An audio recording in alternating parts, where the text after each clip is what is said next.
బంగారం కొనాలా ఆగాల? గోల్డ్ మార్కెట్లో ప్రస్తుతం తీవ్ర అనిశ్చితి కొనసాగుతోంది. రాకెట్ వేగంతో పెరిగి మళ్ళీ అదే వేగంతో బంగారం పతనమైంది. వారం రోజుల్లోనే అంతా తలకిందులైన పరిస్థితి. గోల్డ్ రేట్లు ఇంకా తగ్గుతాయా లేదా మళ్ళీ ఒకసారి పెరుగుతాయా? కన్ఫ్యూజన్లో ఉన్నారు వినియోగదారులు. దగ్గరలో పెళ్ళిళ్ళు ఉన్నాయి, ఇతర శుభకార్యాలు ఉన్నాయి. ఇప్పుడు బంగారం కొనుగోలు చేయడమే ఉత్తమమనే అభిప్రాయాలు కూడా వ్యక్తమవుతున్నాయి. ఎందుకంటే ఇప్పుడు కాస్త తగ్గింది కాబట్టి. ఇప్పుడు ధరలు తగ్గినా భవిష్యత్తులో మళ్ళీ ఖచ్చితంగా పెరిగే అవకాశాలు కూడా ఉండొచ్చు అంటూ ఎక్స్పర్ట్స్ చెప్తున్నారు. బంగారంపై దీర్ఘకాలిక పెట్టుబడులు పెట్టాలంటే ఈ ధరల తగ్గుదలను అవకాశంగా కూడా తీసుకోవచ్చు. అంటే ఇదొక కన్ఫ్యూజన్ కొనసాగుతుంది. గత శుక్రవారం నుంచి 30-31 తారీఖు నుంచి జనవరి 30-31 నుంచి వరుసగా బంగారం ధరలు, వెండి ధరలు పడిపోతూనే ఉన్నాయి. గోల్డ్ అండ్ సిల్వర్ క్రాష్ అనేది దాదాపు ఒక 3-4 టైమ్స్ జరిగింది. దీంతో ధరలు ఒక్కసారిగా అమాంతం ఎంత వేగంగా ఒక సునామీలా దూసుకుపోయాయో మళ్ళీ అంతే డౌన్ఫాల్ అయింది. బడ్జెట్ తర్వాత కూడా పూర్తిగా బంగారం ధరలు, వెండి ధరలు తగ్గుతూ వచ్చాయి. ఇక్కడ పూర్తిగా ప్రాఫిట్ బుకింగ్స్ అంటే లాభాల స్వీకరణకు మొగ్గు చూపడంతో ఇన్వెస్టర్స్ పూర్తిగా బంగారం ధరలు పడిపోయాయి. ఇవాళ మార్నింగ్ కూడా రికార్డు స్థాయిలో వెండి ధరలు పడిపోయాయి, బంగారం ధరలు పడిపోయాయి. ఏకంగా బంగారం అయితే ఇవాళ MCX ట్రేడింగ్ ఏదైతే ఉంటుందో అందులో దాదాపుగా ఇవాళ 1,32,000కు వచ్చిన పరిస్థితి. అలాగే సిల్వర్ కూడా 2,20,000 దాకా కూడా వచ్చిన పరిస్థితి. అంటే ఆ స్థాయిలో ఇప్పుడు కాస్త మళ్ళీ సాయంత్రానికి వచ్చేసరికి కాస్త రికవర్ అయినట్టుగా తెలుస్తుంది. బంగారం కాస్త పుంజుకుంది, సిల్వర్ కూడా కాస్త పుంజుకుంది. ఇది అంటే మార్కెట్లో ఎప్పటికప్పుడు ఒడిదుడుకులు ఉన్న పరిస్థితి కనబడతా ఉంది. ఒకసారి ప్రస్తుతం సిచ్యువేషన్ ఎట్లా ఉంది, ముఖ్యంగా ఈ ట్రేడింగ్లో బంగారం ధరల హెచ్చుతగ్గులకు సంబంధించి ఎట్లాంటి సిచ్యువేషన్ కొనసాగుతుందో ఒకసారి తెలుసుకునే ప్రయత్నం చేద్దాం. Expert profit master Nagendra Sai మనతో జాయిన్ అవుతున్నారు. గుడ్ ఈవినింగ్ నాగేంద్ర సాయి గారు. ప్రస్తుతం బంగారం అలాగే వెండి ఈ రెండు ఉదయం అయితే పడిపోయినాయి, ధరలు అయితే పూర్తిగా డౌన్ఫాల్ జరిగింది. మరి ఇప్పుడు ఎట్లా ఉంది సిచ్యువేషన్ ఒకసారి? ఇంటర్నేషనల్ మార్కెట్స్ ఇవాళ ఉదయం బాగా పతనమైన సంగతి తెలిసి మనకి, ఎందుకంటే రెండు మార్కెట్ హాలిడే పరంగా మార్కెట్ హాలిడే కారణంగా నిన్న మన మార్కెట్స్ బడ్జెట్ ఉన్న వరకు ఈవినింగ్ 5 o'clock వరకు నడిచాయి. ఇంటర్నేషనల్ మార్కెట్స్ నిన్న సెలవు తీసుకున్న సంగతి మనం తెలుసు. బట్ ఇవాళ మార్నింగ్ ఓపెన్ అయిన తర్వాత మొన్నటి అంతకుముందు ఫ్రైడే సాటర్డే రోజు ఏదైతే సెల్లింగ్ ఉండిందో, ఏదైతే భయం ఉంటుందో అది కొద్దిగా ఇనిషియల్ గా అర్లీ మార్నింగ్ ట్రెండ్స్ లో మనకు కనిపిస్తుంది. తర్వాత మళ్ళీ మార్కెట్స్ డే స్టార్ట్ అవుతున్న కొద్దిగా రికవరీ. ఎందుకంటే మార్కెట్స్ బాగా ఓవర్ సోల్డ్ జోన్ లోకి వెళ్ళిపోయాయి. గోల్డ్ కానీ సిల్వర్ కానీ భారీగా పతనం అవడం, పీక్ నుంచి చాలా స్ట్రాంగ్ గా కరెక్ట్ అయిన తరంలో కొద్దిగా లోయర్ లెవెల్ దగ్గర మళ్ళీ బయింగ్ సపోర్ట్ అనేది మార్కెట్స్ కి లభించింది. ఒక పాయింట్ ఆఫ్ టైమ్ లో మనకు సిల్వర్ $77 ఉంది ఎగ్జాక్ట్ గా. యుఎస్ మనం ఇంటర్నేషనల్ మార్కెట్స్ లో డాలర్స్ పరంగా మాట్లాడుకుంటాం. ఔన్స్ వెండి ధర $77 నుంచి $126 కి అక్కడ మనకి ఎగ్జాక్ట్ గా అక్కడ బ్రేక్అవుట్ లాంటి సినారియో మనం చూసాం. $77 దగ్గర అక్కడ వరకు మళ్ళీ దిగి వచ్చినట్టే వచ్చి అంతకంటే పడుతుందా అని టెక్నికల్ అనలిస్ట్ చూసుకుంటున్నాము. ఎగ్జాక్ట్ గా అక్కడి నుంచి మళ్ళీ సిల్వర్ లో అయితే కొద్దిగా యూటర్న్ చూసాం. బట్ ఇది తాత్కాలికమే. మేబీ ఒకవేళ సిల్వర్ ని గోల్డ్ కి రెండు విభజించి చూడాలి. ఒకవేళ సిల్వర్ ఏదన్నా $72 కి, అంటే ఇక్కడ నుంచి కొద్దిగా ఇంకో 15,000-20,000 ఏదన్నా తగ్గి మాక్సిమం ఒక 50,000 వరకు ఏదైనా డౌన్ ఫాల్ ఉంటే ఉండొచ్చు సిల్వర్ లో. ఒకవేళ అక్కడి వరకు వస్తే సిల్వర్ ఏదైనా మళ్ళీ పర్చేజ్ చేసేది, అంటే 2,20,000 ఆ లెవెల్స్ కి ఏదైనా వస్తే మళ్ళీ కొద్దిగా సిల్వర్ లో పర్చేజ్ మొదలు పెట్టి అయితే ఒకేసారి జంపినై కొనాల్సిన అవసరం లేదు. అంటే మనం ఒక $100 పెట్టి కొనాలనుకుంటే ఒక 25,000-30,000 మేబీ ఒకవేళ 2,25,000 per kg ఆ లెవెల్లో గోల్డ్ వస్తే ఒకసారి పర్చేస్ చేసుకునే ఛాన్స్ ఉందండి. బట్ గోల్డ్ అయితే భారీ ఎత్తున పడే అవకాశాలు అయితే లేవు. ఇప్పుడున్న ట్రెండ్ ప్రకారం మనం చూస్తే సిల్వర్ దాదాపు పీక్ నుంచి, అంటే లోయర్ లెవెల్స్ నుంచి, అంటే ఇవాళ ఇంటర్డే లో నుంచి గోల్డ్ దాదాపు 12,000, సిల్వర్ దాదాపు 40,000 దాకా పెరగడం చూసాం. ఇంటర్నేషనల్ మార్కెట్స్ లో కూడా ఏ సినారీ అయితే ఉంది. కొద్దిగా మన మార్కెట్స్ ఏంటంటే రిపీట్ వీకోవడము, బడ్జెట్ ఎఫెక్ట్ ఇవన్నీ కారణంగా కొద్దిగా మనకి వాళ్ళకి వ్యత్యాసం ఉంది. కానీ బట్ ఓవరాల్ గా అయితే ప్రెషియస్ మెటల్స్ లో వీక్నెస్ అయితే కొనసాగుతుందండి. అంటే ఇప్పుడు మార్నింగ్కి ఇప్పటికీ కొంచెం రికవర్ అయినట్టేనా బంగారం కానీ సిల్వర్ కానీ కాస్త రికవర్ అయినట్టుగా తెలుస్తుంది సమాచారం? కొద్దిగా రికవర్ అవుతుందండి. సాధారణంగా మార్కెట్స్ లో ఎంత పతనం వచ్చిన తర్వాత దీన్ని డెడ్ క్యాట్ బౌన్స్ అంటారు మామూలుగా మార్కెట్ పరిభాషలో. ఉమ్, సో కొద్దిగా మార్కెట్స్ లో ఈ లోయర్ లెవెల్స్ అంటే భారీ ఎత్తున పతనం అయిపోయిన తర్వాత ఎంత అంటే పెరుగుతున్నా సరే పడుతున్నా సరే ఒకేసారి వర్టికల్ గా 90 degrees పడిపోవడం కూడా జరగదు. అక్కడక్కడక్కడ ఎందుకంటే ఆల్రెడీ బాగా పొజిషన్స్ తీసుకున్న వాళ్ళు ఉంటారు పై లెవెల్స్ దగ్గర కానీ లోయర్ లెవెల్స్ దగ్గర కానీ. వాళ్ళు ప్రాఫిట్ బుక్ చేసుకోవాలన్నా లాస్ బుక్ చేసుకోవాలన్నా ఎక్కడో ఒక లెవెల్ దగ్గర మార్కెట్స్ ఆగుతాయి కాబట్టి సో అలాంటి సిచ్యుయేషన్ జరిగింది. బట్ రికవర్ అయింది కదా అని చెప్పి మళ్ళీ రిటైల్ ఇన్వెస్టర్స్ ఇలాగే పెరుగుతూ వెళ్తుంది అని భారీ ఎత్తున పెట్టుబడులు పెట్టేందుకు భారీ ఎత్తున మళ్ళీ గోల్డ్ అండ్ సిల్వర్ కొనేందుకు మాత్రం రైట్ టైం అయితే కాదండి ఇప్పుడు ఈ లెవెల్లో. ఇది జస్ట్ ఒక్క రోజు ఒక బ్లిప్ మాత్రమే, ఇది ఒక్క రోజు బ్లిప్ మాత్రమే. కానీ మళ్ళీ ఇలాగే యూటర్న్ తీసుకొని మళ్ళీ గోల్డ్ అండ్ సిల్వర్ పెరుగుతాయి, మళ్ళీ మనం కొనలేమేమో, మళ్ళీ 4 లక్షల రూపాయలు 4 లక్షల వరకు దాటిపోతున్న థాట్ ప్రాసెస్ అయితే తప్పు. ఒకవేళ 2,20,000 కానీ 2,30,000 కానీ పర్ కేజీ సిల్వర్ వచ్చినప్పుడు మాత్రమే అటెంప్ట్ చేయండి, కానీ ఆ లోపు మాత్రం అటెంప్ట్ చేయొద్దని నా సలహా అండి. ఎగ్జాక్ట్లీ. ఇప్పుడు ఈ మార్చ్ కాంట్రాక్ట్ కూడా దగ్గరకు వస్తుంది, సో దీని ఈ ఇంపాక్ట్ ఏమైనా ఉండొచ్చు? సో ఈ ఫ్యూచర్స్ పరంగా అంటే మనకు మార్చ్ ఏప్రిల్ కాంట్రాక్ట్స్ దాని ఇంపాక్ట్ అయితే ఉండదండి. ఎందుకంటే ఓవరాల్ గా మనకి ఇంటర్నేషనల్ మార్కెట్స్ ఇంపాక్ట్ ఉంటుంది కాబట్టి ఇంటర్నేషనల్ మార్కెట్ లో ధరలు పెరిగే కొద్ది ధరలు తగ్గే కొద్ది దాని ఇంపాక్ట్ ఉంటుంది. కానీ ఇక్కడ మన దగ్గర వచ్చి ట్రేడింగ్ కోసం చూస్తారు, బట్ ధరలు మాత్రం డిసైడ్ అయ్యేది ఇంటర్నేషనల్ మార్కెట్ లోనే. ఓవరాల్ గా ఇవాళ $77 నుంచి $83 వరకు ఒక దశలో 7-8% ఇంటర్నేషనల్ మార్కెట్ లో తగ్గి అది మొత్తం రికవర్ అయి ప్రస్తుతం 5% ప్లస్ లో ఉందంటే దాదాపు లోయర్ లెవెల్ నుంచి 15% గోల్డ్ పెరిగినట్టు అంచనా వేసుకోవాలి, సిల్వర్ పెరిగినట్టు అంచనా వేసుకోవాలి. కొద్దిగా మేబీ మిగిలిన ప్రీషియస్ మెటల్స్ లో కూడా సెల్లింగ్ వస్తుంది కాబట్టి భారీ ఎత్తున కొత్త మొత్తం $125 నుంచి $77 నుంచి $80 వచ్చింది. అంటే 35% క్రాక్ అయిపోయింది కాబట్టి కొద్దిగా 5 to 10% రికవరీ ఉంటుంది. ఆ రికవరీ తీసి మనం మోసపోతాం. ఎగ్జాక్ట్లీ. ఇప్పుడు ఒకటే చిన్న కన్ఫ్యూజన్ అండి, లాస్ట్ ఫైనల్గా మిమ్మల్ని అడుగుతున్నాను.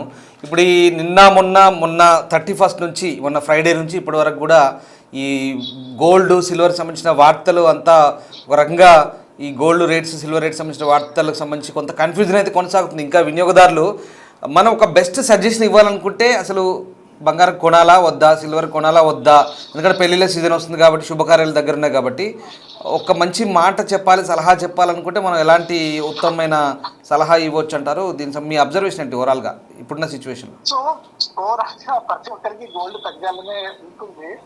బట్ ఏంటంటే ఇది ఒక్క సినారియో కాదు, ఒక దేశం సంబంధించిన సినారియో కాదు, వరల్డ్ సినారియో అంతా ఇందులో ముడిపడి ఉంది కాబట్టి ఖచ్చితంగా ధరలు పెరుగుతాయి లేదా ఖచ్చితంగా ధరలు తగ్గుతాయని అనుకునే స్కోప్ ఎక్కడ లేదు. బికాజ్ ఆఫ్ వేరియస్ ఫ్యాక్టర్స్, దీనికి ఒక్కదానికి కాదు, ప్రపంచంలో చాలా అంశాలు ఇందులో ముడిపడి ఉన్నాయి కాబట్టి. బట్ ఇప్పుడు కొనుగోలు చేయాలి అంటే మాత్రం ఇప్పుడు కూడా స్టిల్ నేను చెప్తాను, ఒకవేళ గోల్డ్ కంటే సిల్వర్ కొద్దిగా బెస్ట్ బెస్ట్ అవుతుంది. అది కూడా 2,20,000 ఇలా 2,40,000 ఆ లెవెల్స్ లోపు వస్తాయి. అంతకంటే పైన ఉంటే మాత్రం బెస్ట్ చేసి కొనుగోలు చేసింది. ఇప్పుడు కూడా 2,20,000 2,30,000 ఆ 2,40,000 ఆ రేంజ్ లోకి వస్తే మీరు ఒకవేళ ₹100 ఇన్వెస్ట్ చేయాలి అనుకుంటే 25 to 30 రూపీస్ మాక్సిమం ఇన్వెస్ట్ చేయండి. లేదు ఎందుకంటే మనం ఒకవేళ పడినప్పుడు కూడా మళ్ళీ ఇంకా ఒకవేళ ఏదైనా పడితే మళ్ళీ కొనుగోలు చేసి యావరేజ్ చేసేందుకు మన దగ్గర స్కోప్ ఉండాలి. అండ్ ఇంకొక విషయం ఏంటంటే బయట మార్కెట్ లో సిల్వర్ లేదండి, సిల్వర్ దొరకట్లేదు. సిల్వర్ కి ఫిజికల్ డిమాండ్, ఎందుకంటే ఇప్పుడు మనం కొనేదంతా ఇప్పుడు చూసేది ఎంసీఎక్స్ లో కానీ అరంత డిజిటల్ గోల్డ్ కొన్నా ఈటీఎఫ్ తీసుకుని అంతా పేపర్ గోల్డ్ అది. So 1 kg silver market physical లో 1 kgకి అక్కడ 400 kgలు సేల్ అవుతూ ఉంటుంది అంటే ఈటీఎఫ్ లో. సో ఫిజికల్ గోల్డ్ నిజంగా అంత కన్సంప్షన్ వస్తే ఫిజికల్ గోల్డ్ కావాలి అంటే మనకు బయట మార్కెట్ లో 20-30 అంటే ఈ రోజు మార్కెట్ పేపర్ రేట్ కంటే 30,000 25,000 అధికంగా పెడుతుంది, మనకు సిల్వర్ దొరకట్లేదు. అంటే ఇప్పుడు మనకు స్పాట్ మార్కెట్లో ధర తగ్గినా రిటైల్ రేట్లు తగ్గట్లేదా అనే ఒక రిటైల్ రేట్లు లేవండి. రిటైల్ రేట్లు పేపర్ మార్కెట్ తో సంబంధం లేకుండా ఉన్నాయి. ఎందుకంటే రిటైల్ సిల్వర్ దొరకట్లేదు. ఫిజికల్ డిమాండ్, ఫిజికల్ సిల్వర్ కి బాగా డిమాండ్ ఉంది ఇప్పుడు, అంటే జనాలు ఒక్కసారిగా ఎగబడటం వల్ల. సో ఫిజికల్ సిల్వర్ దొరకట్లేదు. ఒకవేళ మీరు ఏదైనా ట్రై చేద్దాము, ఇన్వెస్ట్మెంట్ కాదు, రేపు పొద్దున ఏదైనా మ్యారేజ్ ఉంది అరేంజ్ ఫంక్షన్ ఉంది అనుకుంటే ఈ పేపర్ గోల్డ్ కొనే బదులు ఫిజికల్ గోల్డ్ ట్రై చేయండి ఒకవేళ దొరికితే. అంటే ఒకవేళ మనం అనుకున్న ప్రైస్ రేంజ్ లోకి వస్తే. బట్ గోల్డ్ అనుకుంటారా, గోల్డ్ ఆటోమేటిక్ గా మార్కెట్స్ లో చాలా రీసైకిల్ గోల్డ్ దొరుకుతుంది. గోల్డ్ కి ఎలాంటి డోకా లేదు. పీక్ లెవెల్స్ దగ్గర చాలా మంది అమ్ముకున్న వాళ్ళు కూడా చూసాం, 1,40,000 1,50,000 దగ్గర ఆ రేట్స్ దగ్గర పాత గోల్డ్ అమ్మి రీసైకిల్ చేసుకున్న వాళ్ళు, పాత గోల్డ్ అమ్ముకున్న వాళ్ళు కూడా చాలా మంది ఉన్నారు. కాబట్టి గోల్డ్ కి ఇబ్బంది లేదు ఫిజికల్ గా కొనాలంటే. బట్ సిల్వర్ దొరకట్లేదు కాబట్టి ఒకవేళ ఏదైనా మనం అనుకున్న లెవెల్స్ ఉంటాం ముందు 2,20,000 2,40,000 ఆ రేంజ్ ఏదైనా సిల్వర్ ఒకవేళ వస్తే, ఎందుకంటే అక్కడి నుంచి అప్టిక్ తీసుకుంది బాగా, ఒక బ్రేక్అవుట్ లాంటి సినారియో మనం సిల్వర్ లో చూసాం. ఆ లెవెల్స్ వస్తే సిల్వర్, ఫిజికల్ సిల్వర్ ఏమన్నా ట్రై చేయండి. అది కూడా మనకి మనం గురించి చెప్పినట్టు 100కి వస్తే 30 రూపాయలు మాత్రమే కొనండి. మళ్ళీ అవసరం ఉంటే ఏదైనా పడితే మళ్ళీ కొనుగోలు చేసుకుని మనకి క్యాష్ లో ఉంటుంది. అని నేను ఒక్కటి చెప్తాను ఏంటంటే, ఇన్వెస్ట్మెంట్ వేరుగా చూడాలి, ఫిజికల్ కన్జంప్షన్ వేరుగా చూడాలి. రేపు పొద్దున పెండి ఉందంటే ఆటోమేటిక్గా మనం రేట్ ఎంతైనా తీసుకోక తప్పదు. మళ్ళీ ఒకవేళ పెరిగినా తగ్గినా మనం దాన్ని అమ్ముకోలేము, మన దగ్గర ఉంచుకుంటాం. ఒకవేళ పెరిగితే అమ్మ మన దగ్గర గోల్డ్ పెరిగింది కదా అని సంతోషపడతాం, తగ్గిందని బాధపడతాం తప్ప దానికి ఫిజికల్ దానికి వాల్యూ అంటే ఏమి ఉండదు. సో వాళ్ళు ఇన్వెస్ట్మెంట్ పాయింట్ ఆఫ్ వ్యూలో చూస్తే అంటే ఈటీఎఫ్ ఇన్వెస్ట్ చేసినా ఆ రైల్స్ మనం ఇలా డిజిటల్ గోల్డ్ కొన్నా కూడా ఇన్వెస్ట్మెంట్ పాయింట్ ఆఫ్ వ్యూలో చూస్తే నిజంగా మనం పెట్టిన డబ్బులో 10% ఆర్ 15% ఎంత రిటర్న్ వర్కౌట్ అవుతుంది, ఆ రిటర్న్ బేస్ చేసుకుని మనం చూసుకోవాలి. అందుకని దాన్ని దీన్ని మిక్స్ చేయకుండా మనకు నిజంగా ఇన్వెస్ట్మెంటా లేకుంటే ఫిజికల్ కన్జంప్షన్ యొక్క క్లారిటీ తెచ్చుకొని తర్వాత ఇన్వెస్ట్ చేయమని చెప్తాను. ఎగ్జాక్ట్లీ. ఇప్పుడు ఈ సాయంత్రం 7 మళ్ళీ అమెరికా మార్కెట్ ఓపెన్ అవుతుంది. ఇప్పుడు ఈ ఫెడ్ సిగ్నల్స్, తర్వాత మార్జిన్ తగ్గింపు, తర్వాత ఈ జియో పాలిటిక్స్ ఇష్యూస్ ఇవన్నీ కూడా కలగలిపి ఒక్క అవగాహనకు అంచనాకు వస్తే కనుక మళ్ళీ ఎలా ఉండబోతుంది ఇవాళ ఎండింగ్ కల్లా ఈ ఎంసీఎక్స్ ఎట్లా ఉండబోతుంది అంటారు? ఎంసీఎక్స్ నేను పరిగణలోకి తీసుకోండి, ఎందుకంటే ఎంసీఎక్స్ అంటే మనం చేసుకో రూపీ టర్మ్స్ లో మాట్లాడుకోవడానికి పనికొస్తుంది. బట్ ఓవరాల్ గా ఇంటర్నేషనల్ మార్కెట్ మనకి ఆల్రెడీ మార్కెట్ ట్రేడ్ అవుతుంది కాబట్టి గోల్డ్, సిల్వర్, సో ఇదే సినారియో కంటిన్యూ అవుతుంది. మేబీ ఎందుకంటే లోయర్ లెవెల్ నుంచి బాగా 15% దాకా సిల్వర్ ని కింద లెవెల్ నుంచి బయట తీసుకెళ్ళారు కాబట్టి కొద్దిగా ఇక్కడ స్టెబిలైజ్ అయ్యే ఛాన్సెస్ కనిపిస్తున్నాయి. అంటే భారీ ఎత్తున ఫాల్ మళ్ళీ వస్తుంది ఇమీడియట్ గా అయితే అనుకోవట్లేదు. మేబీ ఇక్కడ ధరలు కొద్దిగా స్టెబిలైజ్ అయ్యే ఛాన్సెస్ ఉన్నాయండి. Exactly right. Yes, thank you very much Nagendra Sai గారు. సో ఇది బంగారంపై దీర్ఘకాలిక పెట్టుబడులు పెట్టాలంటే ప్రస్తుతం కొంత ఆలోచించాల్సిన అవసరం ఉంది, ఆచితూచి వ్యవహరించాల్సిన అవసరం ఉందనే అభిప్రాయాన్ని నిపుణులు కూడా వ్యక్తం చేస్తున్నారు. నిజంగా మనకు ప్రస్తుతం ఈ బంగారం, వెండి ధరలకు సంబంధించి ఇప్పుడు కొనడం మంచిదేనా అన్నప్పుడు కాస్త ఇదొక ధరల పతనం అనేది ప్రస్తుతం ఒక తాత్కాలిక కరెక్షన్ మాత్రమే. దీర్ఘకాలికంగా చూస్తే బంగారం, వెండిపై డిమాండ్ ఇంకా తగ్గలేదనేది ప్రస్తుతం వినిపిస్తున్న వాదన. సో చిన్న మొత్తాల్లో కొనుగోలు సంబంధించి ధరలు భారీగా తగ్గినప్పుడు ఒకేసారి మొత్తం డబ్బు పెట్టకుంటాయి. ఇందాక profit master Nagendra Sai expert మనకు అదే చెప్తున్నారు ఆయన కూడా. సో మొత్తం పెట్టకుండా అంచెలంచెలుగా కొనుగోలు చేయడం అనేది మంచిది. అంటే ఇది ఒక రకంగా మొత్తం ఒకేసారి కొనద్దు, విడతల వారిగా కొనుక్కుంటే మంచిదనేది చెప్తున్నారు. అలాగే ప్రస్తుతం ఇప్పుడు ఈ దేశీయ మార్కెట్లో బంగారానికి 1,40,000 నుంచి 1,45,000 మధ్య ఒక సపోర్ట్ ఉంది. సో వెండి 2.9 lakhs వద్ద స్థిరపడే అవకాశం కనిపిస్తుంది. అంటే అది దట్స్ ఎ గుడ్ ఛాన్స్ అనమాట. వెండి కనుక 2,90,000కు మనకు స్టేబుల్గా ఉందంటే కొనుక్కోవచ్చు పర్ కేజీ ఇప్పుడున్న పరిస్థితుల్లో. బంగారం కూడా 1,40,000 నుంచి 1,45,000 మధ్య స్టేబుల్గా ఉంటే కనుక వీకెండ్ కొనుక్కోవచ్చు, మనం బై చేయొచ్చు. అదొక మంచి ఆప్షన్. బట్ ఆలోచించి జాగ్రత్తగా కొంచెం తెలివిగా మనం పెట్టుబడి అనేది మీ ఓన్ రిస్క్ అండి. సో మీరు అది ఎంత ఆలోచించుకొని కొనుక్కోవాల్సిన అవసరం ఉంది. సో ఏదేమైనా భారతీయ కుటుంబాల్లో ఇప్పుడు మనకు ఈ గోల్డ్ అనేది కేవలం ఒక ఆర్నమెంటే కాదు, ఆభరణమే కాదు, ఇది మనకు ఒక భద్రత, ఒక ఆర్థిక భద్రత, మనకు ఒక రకమైనటువంటి సపోర్టు. మనకు బంగారం ఉంది, నీ దగ్గర ఒక 10 తులాలు బంగారం ఉందంటే ఎంతో ఒక భరోసా ఉంటుంది. అంటే జీవితానికి సంబంధించి పర్లేదు, అది ఎప్పుడైనా నేను అమ్ముకొని సొమ్ము చేసుకుంటాను, నాకు ఏ కష్టం వచ్చినా నాకు అది ఉంటుంది, ఆదుకుంటుంది అనేది మనకు భరోసా. అట్లాగే అదొక సామాజిక హోదా. బంగారం ఉంటే కూడా అది మనం పెట్టుకొని తిరిగినా దాన్ని మెడలో వేసుకొని ఆడవాళ్ళు దాన్ని ఆ బంగారు ఆభరణాలు 10 మందిలో వెళ్ళినా కూడా అదొక సామాజిక హోదాలాగా భావిస్తుంది. సో ఇంత సెంటిమెంట్ ఉంది మనకు బంగారం అంటే. వాస్తవానికి బంగారం ఇది మనం పెద్దగా ఇన్వెస్ట్మెంట్ సాధనంగా చూడం మనం. అంటే ఇదంతా కూడా స్టాక్ మార్కెట్ వ్యవహారాలు, ఇవన్నీ కూడా ఇదంతా ట్రేడింగ్ వ్యవహారాలు. పేపర్ వర్క్లో ధరలు హెచ్చు తగ్గులు అవుతున్నాయి, కానీ రిటైల్ మార్కెట్లో నిజంగా అట్లుందా అంటే ఆ పరిస్థితి లేదు. రిటైల్లో భిన్నంగా ఉంది, మనకి ఎంత అందుబాటులో ఉంది, ఎక్కడికి ఉంది. సో అదే రఫ్గా చెప్పాలంటే రిటైల్ మార్కెట్లో ఎప్పుడు మనం కొనుక్కోవాలనుకున్నప్పుడు, ఇవాళ మీరు 10 తులాలు కొనుక్కోవాలి లేదా 4 తులాలు కొనుక్కోవాలనుకున్నప్పుడు వెళ్ళి మార్కెట్ సిచ్యువేషన్ ఎట్లుంది, హైదరాబాద్ ఎట్లుంది, బెంగళూరు ఎట్లుంది, చెన్నై ఎట్లుంది, విజయవాడ మార్కెట్ ఎట్లుంది, ఇవన్నీ వాళ్ళు కంపారిజన్ చేసి చెప్తారు. ఇప్పుడున్న పరిస్థితుల్లో మనము వెళ్ళి బంగారం కొనే టైం దగ్గర వెళ్ళి రిటైల్ షాప్లకు వెళ్ళినప్పుడు ఇదివరకులాగా సరే ఇంత ఉంది కొందామన్నట్టుగా లేదు. ఖచ్చితంగా ఇప్పుడు జనాలు కూడా మొన్నటి నుంచి పరిణామాలన్నీ జరుగుతున్న తర్వాత ఎక్కడెక్కడ ఏం రేట్లే మాకు చెప్పండి, చెప్పిన తర్వాత మేము చూసి తీసుకుంటాం మంచుకుంటే అన్నట్టుగా అడుగుతున్నారు. ఖచ్చితంగా అడిగినప్పుడు వాళ్ళు కూడా క్లియర్గా చెప్తున్నారు. ఇప్పుడు ఈ సాయంత్రానికి ఏ రేట్ ఉంది, పొద్దున్న ఏ రేట్ ఉంది, హైదరాబాద్లో ఎంత ఉంది, ముంబైలో ఎంత ఉంది, విజయవాడ బెంగళూరులో ఎంత ఉంది, ఇదంతా కంపారిజన్ చేసి చెప్తున్నారు. సో అక్కడ మనకి ఇది బెస్ట్ అనిపించినప్పుడు ద ఆప్షన్ ఎప్పుడైతే మనకు అది బెస్ట్ అనిపించిందో వీ కెన్ బై, అంటే మనం కొనుక్కోవచ్చు. అది పెద్దగా ఇబ్బందికరమైనది ఏం లేదు. బట్ ఏదైనా పెద్ద మొత్తంలో కొనదు. ఒక 10 లక్షలు కొనాలనుకున్నప్పుడు ఇప్పుడు ఒక 2-3 లక్షలది, తర్వాత రేట్ని బట్టి మళ్ళీ ఒక 3 లక్షలు అట్లా విడతల వారిగా కొనుక్కుంటే బెటర్ అనేది అనిపిస్తుంది. సో మొత్తం మీద అయితే ఇది ఈ బంగారం క్రాష్ అనేది ఇప్పుడు కొనసాగుతుంది. 3-4 సార్లు అయితే తగ్గింది. బట్ ఇంకా తగ్గొచ్చు లేదా స్థిరపడవచ్చు ఒకే చోట ధరలు అనేవి. ఇదేమైనా ఈ అంచనాలు ఇంకా అంతర్జాతీయ మార్కెట్లను బట్టి అంచనాలు అయితే ఉండే పరిస్థితి కనబడుతోంది.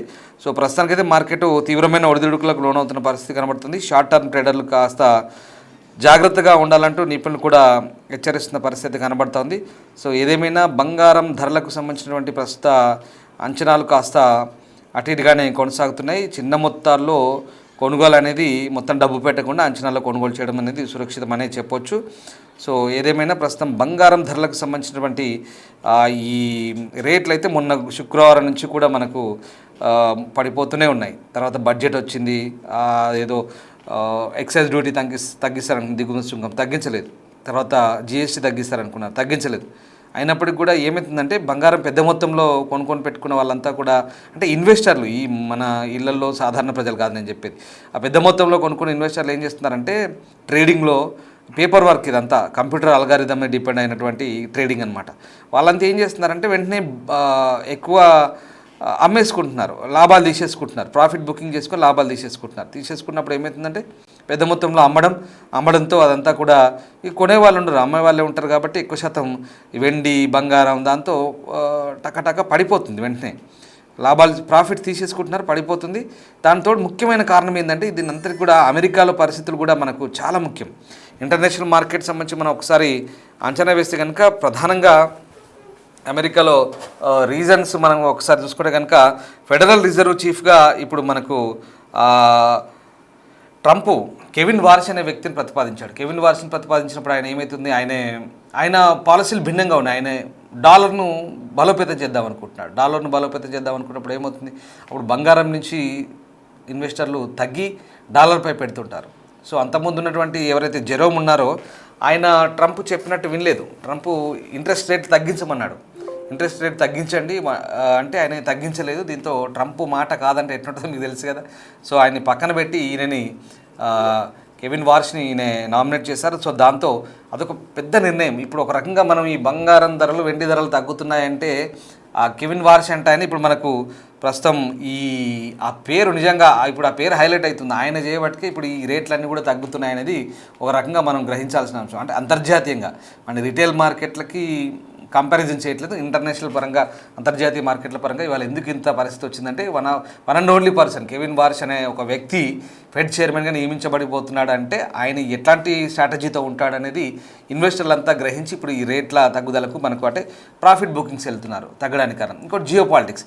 ఇప్పుడు నిన్న మొన్న దాకా తాజాగా ఇప్పుడు ఈ జియో పాలిటిక్స్ సంబంధించినటువంటి ఇష్యూస్ ఏవైతే ఉన్నాయో కొంచెం చల్లబడ్డాయి. మళ్ళీ తాజాగా నిన్న ఇరాన్ ప్రెసిడెంట్ ఏమంటున్నాడు, అమెరికా దాడి చేస్తే మేము ఊరుకుంటామా, మేము కూడా మళ్ళీ అటాక్ చేస్తామంటున్నాడు. మళ్ళీ దానికి ట్రంప్ కౌంటర్ ఇచ్చాడు. అంటే చూస్తూ ఎవరు ఊరుకోరు, అప్పుడు ఇక మీ దేశాన్ని పట్టణంలో లేకుండా చేస్తామంటే ఆయన మళ్ళీ జియో పాలిటిక్స్ అంటే ఇక్కడ భౌగోళిక రాజకీయాలు ఏవైతే ఉన్నాయో మళ్ళీ కొంత టెన్షన్స్ మళ్ళీ పెరిగినప్పుడు ఏమవుతుందంటే అప్పుడు మళ్ళీ కొంత డిఫరెంట్గా ఉంటుంది మార్కెట్లో.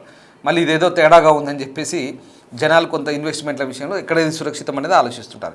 ఇవాళ మార్నింగ్ ట్రేడింగ్ వస్తే కనుక ఖచ్చితంగా వెండి 12% పడిపోయింది, సిల్వర్ అలాగే బంగారం కూడా 9% వరకు పడిపోయింది. కానీ మళ్ళీ అది కొంచెం పుంజుకొని మధ్యాహ్నం కల్లా 6% గోల్డ్ అయిపోయింది. వెండి కూడా అట్లే కంటిన్యూ అయింది. బట్ ఇప్పుడు ఈవినింగ్ వచ్చేసరికి మాత్రం కొంచెం రికవర్ అయింది. మళ్ళీ బంగారం రికవర్ అయింది. అంటే రికవర్ అయిందంటే ధరలు మళ్ళీ కొంచెం స్టేబుల్కి వచ్చేస్తాయి. అంటే తగ్గలేదు, తగ్గిన ధరలు మళ్ళీ కొంత పెరిగి మళ్ళీ యాజ్ ఇట్ ఈజ్గా సమానంగా వచ్చేసినాయి. బట్ సిల్వర్ కూడా కొంత పెరిగింది. అంటే తగ్గిన దానికి మొత్తం పెరగలేదు, బ్యాలెన్స్ కాలేదు. బట్ తగ్గిన దాంట్లో సగం కొంచెం మళ్ళీ హెచ్చు పెరిగిన పరిస్థితి. ఈ రకంగా హెచ్చు తగ్గులు ఉంటాయి, మనం ఆలోచించుకోవాలి. ఇదంతా కూడా స్టాక్ మార్కెట్ ఇష్యూస్. టెక్నికల్గా చూడాల్సి వస్తే కనుక మనకు stock market issues. Retail market వ్యవహారాలు వేరు. రిటైల్ మార్కెట్లో ఎప్పటికప్పుడు ధరలు అంటే దీనికి అనుగుణంగా ధరలు ఉంటాయి కానీ కొంచెం భిన్నంగా ఉంటాయి. సో మీరు పెట్టుబడి పెట్టాలా వద్దా అనుకున్నప్పుడు ఇవన్నీ కూడా రఫ్గా ఏం లేదు. ఇప్పుడు మీరు కొనాలనుకున్నప్పుడు వెళ్ళి అక్కడ ఆ ధరల పట్టికను కనుక్కొని ఎప్పటికప్పుడు మిగతా వాటితో కంపారిజన్ చేసుకొని కాస్త జాగ్రత్తగా ఆలోచించుకోవాలి. బట్ ఇన్వెస్టర్స్ గురించి చెప్పాలంటే కనుక, పెట్టుబడి పెట్టే వాళ్ళ గురించి చెప్పాలనుకుంటే కనుక జాగ్రత్తగా అడిగివేయాల్సిన పరిస్థితి. ఆచితూచి ఇన్వెస్ట్మెంట్ పెట్టాలా వద్దా, ఇంకొక 2 రోజులు ఆగాల, ఏదేమైనా ఇవాళ నైట్కు క్లారిటీ వచ్చే అవకాశం ఉంది. ఈ నైట్ ట్రేడింగ్ చూస్తే కనుక ఇవాళ ఎట్లా ఉండబోతుంది, మళ్ళీ రేపు ఎట్లా ఉండబోతుంది, మోస్ట్లీ తగ్గొచ్చు, పెరిగే ఛాన్స్ అయితే లేదు. ఫైనల్గా మనం చెప్పొచ్చేది ఏంటంటే ఇప్పుడైతే బెస్ట్ ఆప్షన్, అది ఇక మీ ఇష్టం, అంటే మీ ఓన్ రిస్క్ అది. ఇప్పటికైతే ఓకే, కాస్త బెస్ట్ ఆప్షన్ అని అనిపిస్తోంది ఉన్న రేట్ల పరంగా. అంటే మొన్నటితో చూస్తే ఇప్పటికైతే బెస్టే. మొన్న ఫ్రైడే నుంచి తగ్గుతూ వస్తున్నాయి, దాంతో కంపారిజన్ చేసుకుంటే ఇప్పుడు బెస్టే. బట్ ఇలా వెళ్ళి ఒక దగ్గర ఆగుతాయా, తగ్గుతాయా, ఇంకా ఈ అప్ అండ్ డౌన్స్ అప్ అవుతుందా డౌన్ అవుతుందా తెలియదు.